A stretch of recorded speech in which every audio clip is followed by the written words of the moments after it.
been wanting to speak about this for a while, and the first thing my girl said to me when I said I wanted to speak about this what is the purpose of my video, and what message do I want people to take from this video. To be honest, my sole purpose of doing this video is simply to be heard. I'm over the notion of doing this video thinking that people will understand me, my decisions, my life, because no one ever will. I know people are gonna scrutinize me on social media, and that's fine. I've also come to terms with that, but at this moment in time, I just don't really care anymore, because I feel like 2 years is such a long time for a person to be hidden. So at this moment, I just feel like I'm gonna burst. It's just affected me in so many ways, and I just can't hold it in anymore to protect people that probably wouldn't protect me if there was a reverse. So when I met the person that you guys know as Burna, it was about 2 years ago. He DM'd me, and I didn't reply to the DM. It took about a week for me to reply. One of my girls actually persuaded me to reply, and so I did, unwillingly. He was sweet, he was funny, we exchanged numbers, and he invited me to his pop-up shop thing, whatever, meet and greet thing, whatever.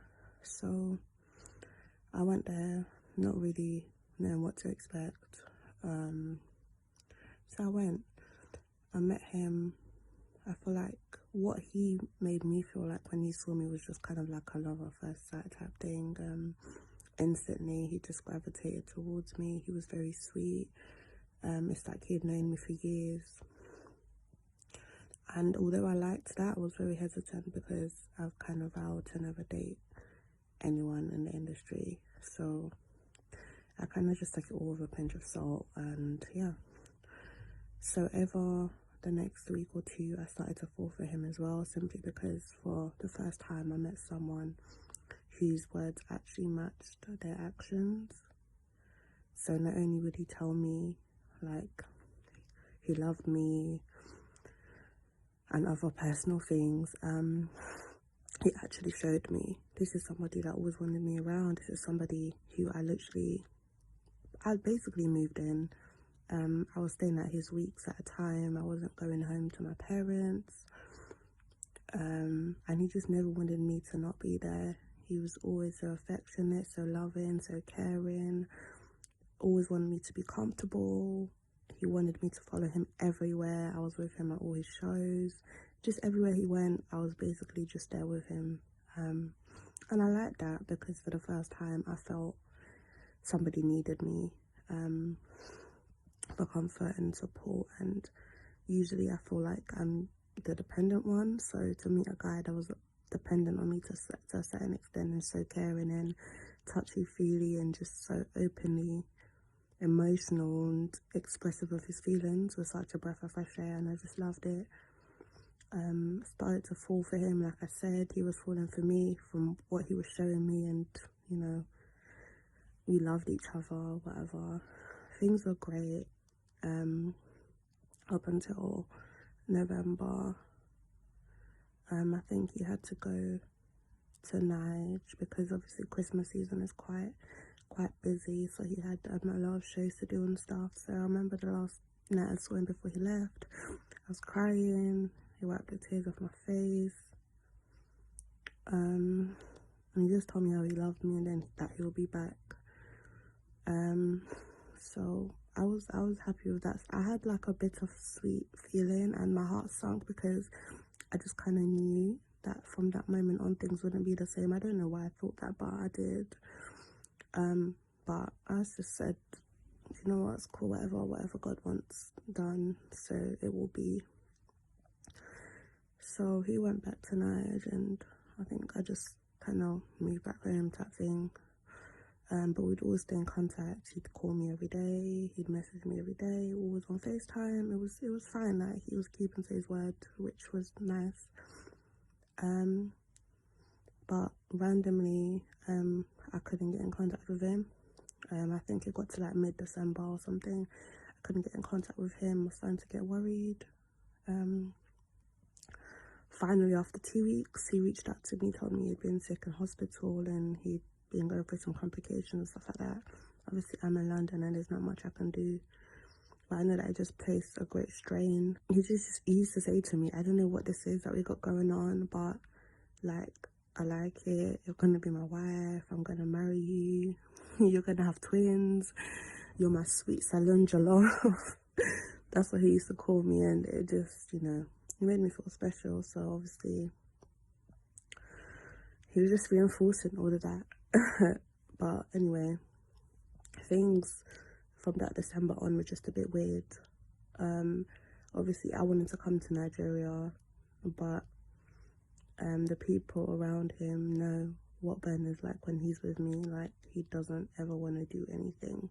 He'd rather just chill with me than literally leave the house to do any sort of responsibility regarding music or whatever. So they were strongly against me coming to Nigeria anyway, which was fine because I had work as well. I remember me and him used to go back and forth. We were so desperate to see each other, and it was just like a really hard time for us. We had a big argument because the thing about me is I'm just like your typical girl. I just thought he was making excuses, but I just learned now that he wasn't, but that's fine. So anyway, we had a big argument and things went the same, they were a bit shaky, and I can't remember correctly, but I just feel like we just stopped talking to each other as much. But I just kind of kept faith because I was thinking, you know what, I'm not even going to stress myself. Like, I know you. I'm going to see you soon, so whatever. So, I think it was January, end of January. I go on social media, boom, I see Burna Boy is in a relationship with so-and-so. As in, I've never cried so hard in my life. Like, it felt like my heart was ripped out my chest. I literally collapsed and I cried for days, probably even weeks. Like, I cried my heart out. Imagine the last time you saw someone, they were going away and they were telling you how much they love you, and you know, they were supposed to come back. You had like an argument or whatever, and then the next thing they're dating so-and-so. I feel like the thing that hurt me the most about that as well is when I first met him, he always used to emphasize on how much he just loved black women, African women. He makes me feel so good to the point, I cut my hair recently. I didn't even wear makeup to go see him. He loves my short hair. He's always just telling me how beautiful I am. He just really helped boost my self-confidence in ways I didn't even think were possible. And I just love that about him. He just saw me for me, and he just loved me naturally, and I just have never had that before. So it's just, anyway. So yeah, I found out he was in a relationship with so-and-so. Crushed me, completely crushed me. So, I mean, I wasn't really gonna sit around as well. I flew out. I went to Nigeria in March. Obviously, I think he was back in Nigeria by that time as well. So obviously we were still in contact with each other. Like, he'd be messaging me and obviously I'd be giving attitude and whatever. Out of spite, I was just like, yeah, I'm in Nigeria, Nigeria's beautiful. And I was like, well, like, D, I waited for you for 3 months. Like, you come back with a girl, like, are you taking a piss? Like, he was like to me, I heard that you had moved on, hence I even got in this relationship in the first place. I was thinking, who the hell went and lied to you like that? But you know what? I just thought, like, cool, I just can't be bothered in it. Like, I'm in Nige, like, you're in Nige, but I ain't even gonna try to see you. Like, I'm not even trying to fuck with you like that, but just know that you're not the only person that's interested in me. Obviously he was gobsmacked, whatever. I feel like as well the reason why me and him got along and the reason why he likes me is because at the time I was quite innocent, quite naive. I don't really like my personal business being on social media. I was never in his face. I was never acting like a fan. Like, I just treated him like a normal human being. And I feel like he just loved that. I remember he used to say to me, like, why do you love me? Like, why don't you go and be with like a lawyer or a doctor? Like, why do you love me?